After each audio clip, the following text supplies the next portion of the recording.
The past few days have been so full of news around gaming that I thought I'd kind of condense it all into a news brief for us, that we can cover the highlights and, well, the lowlights of the gaming news that's been happening recently. We have a big art style change for an in-progress MMO, a cancelled remaster of another MMO that is a bit long in the tooth at the moment, an apology for one of the most egregious and just frankly dumbest things that I've seen this year in gaming, as well as another apology that's kind of an apology, but also a we're gonna keep doing it commentary. And we'll end it all on a bright note by talking about a patch for what is going to be my game of the year, Baldur's Gate 3. In our first edition of the firestorm that could have been avoided by being just a little bit less greedy, we have to talk about Unity, because we have a substantial update and perhaps the end of the saga. Unity has basically almost completely given up. The runtime fee is still there, but in terms that sound much less, well, f***ing gross. The concessions are extensive and cover some of the biggest pain points and frustrations developers have. Notably, they will have no retroactive runtime fees. Games made in past Unity versions will honor the structure of that version. Only games made with the new LTS version of Unity coming in 2024 will be subject to the new runtime fees, and even that has a little bit of a caveat to it. For games that are subject to the runtime fee, Unity is giving a choice of either a 2.5% revenue share or the calculated amount based on the number of new people engaging with the game each month. Both of these numbers are self-reported from data the developers are already going to have available, and they'll always be billed the lesser amount. The install fees won't impact Unity personal plan, and the cap will be raised from 100,000 to 200,000, while also removing the requirement to have the Made with Unity splash screen. They state that no game making less than 1 million over a 12-month period will be subject to the fee. This is a much better way to put it than saying 90% of your developers aren't going to be impacted, because I was saying before, that number doesn't hold anything. It's not a true number. It's just pulling something out of your ass because it sounds good, because it's ignoring all of the variables that come into that, all of the developers that may or may not actually make a game, developers that are not going to be launching their game, or developers that are just not monetizing. It really doesn't take much to look into that and be like, hey, that number, that's crap. This number becomes much more quantifiable and more something that people can better understand, like when you're looking at, oh, $1 million made in the last year. And finally, and perhaps most importantly, in a similar move to what Wizard of the Coast did with the OGL, the EULA and terms of service will be hardened to protect Unity users of a certain version going forward. All of this kind of just makes sense. Like, if they would have come out with this in originally, I think you would have had a lot less blowback. Certainly people would still be upset because you're making it more expensive to make games with Unity. But at least this doesn't seem quite so scummy and gross, because you're not trying to trap developers that you've already had working on games in your engine into a new pricing structure that they didn't agree to when they started development on those games years ago. Development of games takes time, and trying to leverage that to bleed more money out of the developers just felt so incredibly wrong. Kind of like what Wizards of the Coast was doing when they were leveraging the years and years of work of third parties by altering the OGL. It's basically this idea that, hey, you can't trust us, and that isn't a good thing in any kind of environment that requires trust. And that's why Unity is going to continue to feel a reverberating pain from this, I think, because it requires trust to build something. It goes back to what Asmongold said in a simple tweet response, that it's difficult to trust anything when you're building a castle on sand. These concessions are a good start in trying to build back some of that trust, but you already kind of messed things up. Now granted, we can't go back in time and make Unity not do this, so this is probably the best thing that could happen, and I hope that this is something that a lot of developers and a lot of people that are training and using Unity will be able to find some kind of solace in, because that is still a lot of people. It was a ton of people that were going to be impacted by this. So hopefully these terms are kind of acceptable. As others have said, Unity may survive this, but they're probably not going to thrive. Whatever the case, perhaps the next company that's considering doing something like this will think twice about all the blowback that happens when you do, although probably not. Speaking of, let's go over to RuneScape and Jagex. RuneScape 3 pissed off a large portion of their player base too. It kind of seems like this is the in thing to do this year, whether you're Wizard of the Coast, Unity, or an MMO. Following a capitulation and apology, RuneScape has released new guidelines on how their Hero Pass will work. The furor around the Hero Pass was so loud they actually backed off and apologized. And now they're looking at how they can possibly salvage it. The Hero Pass is indeed going forward, though it's going in a much smaller version, at least for now. The current phase, they've brought back daily challenges while maintaining the earlier olive branch they extended, removing the most egregious parts of the Hero Pass, like the content buffs.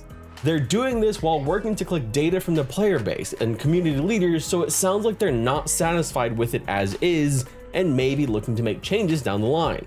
The next few months will be telling for RuneScape 3 players, and it'll be interesting to see just how much of the removed parts of the Hero Pass find their way back in, if any at all. If you're a player of the game, look to Jagex for openings to give your feedback. In some sadder news, we found out that the Lord of the Rings Online Remaster has been cancelled. We first heard about the Lord of the Rings Online getting a remake in the EG7 documents a few years ago. This would later become a remaster, which would touch on the UI as well as updating old and out-of-date textures. When it was brought up, it sounded like there was work already being done and it was being done in a separate client. Unfortunately, that is no longer happening, as we got the news from EG7's 2023 Capital Markets Day that the Lord of the Rings Online Remaster wasn't just cited as being cancelled, but that it was actually an example of a bad return on investment. They noted that it would have cost about $30 million to remaster the game, and at the price point, why not just make a new game? The speculative thing here is to consider that for any current EverQuest, DCUO, PlanetSide, or any of the other current games under Daybreak would also theoretically be bad investments to remaster. So holding out hope for a reskin of EverQuest is probably not going to happen. But there is some big news around EverQuest, some huge news, honestly, that's markedly more positive than the news for Lord of the Rings Online, and we'll get to that a little bit later. The big concerns for Lord of the Rings Online fans is obviously going to be what happens to the game. I wouldn't sit here and look at this as necessarily a bad sign for Lord of the Rings Online. After all, in the revenue portion of the presentation, Lord of the Rings Online appeared to be pretty firmly in third place behind DCUO, which is very up and down, as well as EverQuest, even at times surpassing EverQuest at certain points over the last 2 years. Lord of the Rings Online might not be getting a remaster, but fans of the game will still get to enjoy it, and with the Amazon Lord of the Rings MMO still years off, there's no other competition for Tolkien's work in the MMO space. And now we look at a slightly different thing that happened with art in MMOs. Pantheon Rise of the Fallen has changed their art style. In perhaps some of the biggest news for backers or players of the upcoming MMORPG in quite some time, Visionary Realms' Pantheon Rise of the Fallen has made a consequential decision to change their art style for a more stylized look. Announced back in August, we finally get a better look at the change in art style for Pantheon, which the team has said was necessary for several reasons, including performance and speed. And I can't really disagree with the change. I got to play Pantheon before this announcement actually happened, and I got to jump in and enjoy the game, and I found it to be the game that I had really wanted to play. It was everything I had hoped it would be. The one thing that I didn't really have any strong opinions about was the character models. I didn't think they were good. I didn't really enjoy them. I found the environment itself to be pretty nice, although still in a pre-alpha state, but it was one of those things where I was enjoying certain parts of the game so much that I didn't really care too much about the graphics. I just felt like we were getting towards we were working towards something. But one of the things that I did notice was in the comments of that video, the negative comments were disproportionately aimed at the graphics of the game and how old it looked and how dated it looked. And I believe that's probably something that Visionary Realms has been seeing for some time. Trying to keep up with a realistic look as an indie team is obviously going to be a difficult thing.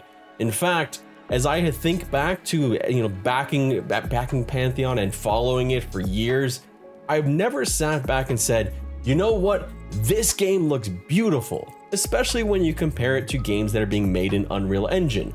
Keep note that Pantheon is being made in Unity Engine. Games like PAX Day and Chrono Odyssey infinitely look better. That doesn't mean that they will be better games, but just like graphically, they look more realistic.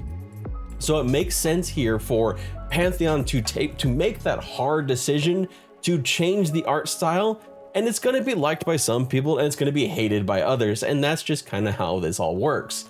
I am personally, I haven't made up my full decision yet. I have not decided whether I like it more or like it less.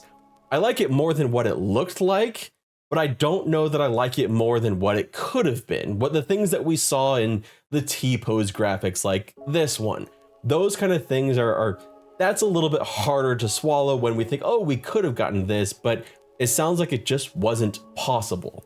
And Visionary Realms has made the decision that they needed to get this game further along. And that's really what it comes down to. This game, the most important thing for this game is to keep moving forward, to get this game to a launch status, at least to an alpha status, so that people can get in and play the game. It needs to happen sooner rather than later, and I think they know that and understand that. And hopefully this move will, one, give Pantheon their artistic identity. As you can see, there really is a clear connection here between the concept art and what you're actually seeing in game now.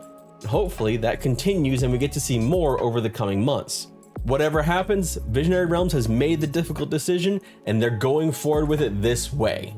This is the new art style for Pantheon Rise of the Fallen, and hopefully we get it soon.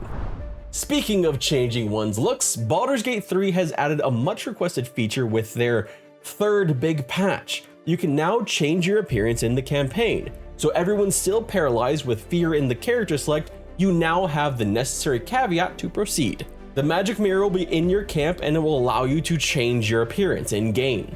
But there will be some limitations to it. You can't use it to change your character's race or background. In Origin, characters like Asterion or Karlach are completely excluded from it. But you will be able to change your own appearance, pronouns, and voice. The other huge part of this patch is that it brings with it Mac support, leaving only Xbox players out in the cold, but hopefully soon, as they have figured out a way to work with Xbox on split screen and sadly the exclusion of it on some versions. There were in the patch some truly ridiculous patch notes, and I really encourage you just to go read through the patch notes. Be cautious. They do try and like cover out some spoilers if you're still not playing. But there's still things, there's light spoilers you will find just by reading the patch notes, but they're fun to read in a lot of ways, like this one. Fix the game thinking you're dating Gale instead of Karlach in one of the dialogues with Karlach. It's one of those things that if you haven't played Baldur's Gate 3 or really heard much about it, it probably has you shaking your head and wondering just what the hell kind of game is it? There's also another note that may be familiar to other players about not putting your companions' corpses in the inventory because it causes issues. And speedrunners may have an idea of what I'm talking about. Now, there is one more piece of news, one huge piece of news to MMORPG fans everywhere, especially those that are more familiar with older MMORPGs. Older MMORPGs that may or may not have massive social components and things that MMOs that may be very, very close to my heart on this channel. And that required a video of its own because it was too big to fit into this already pretty long video. So you can see that in this video right here. Thank you so much for watching. My name is Redbeard Flynn and I hope you have a wonderful day.